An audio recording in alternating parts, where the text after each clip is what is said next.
You ask Tiger to calculate. This deals with linear inequalities with one unknown. The final result is x smaller than -5/7. Let's solve it step by step. Group all constants on the right side of the inequality. Subtract 5 from both sides.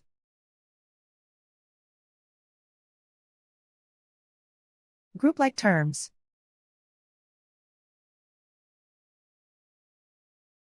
Simplify the arithmetic.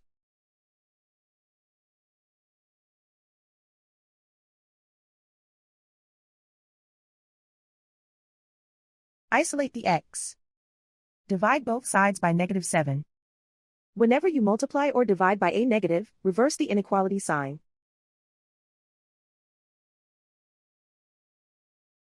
Cancel out the negatives.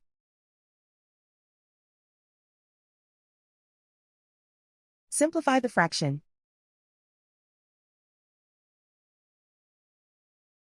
Move the negative sign from the denominator to the numerator.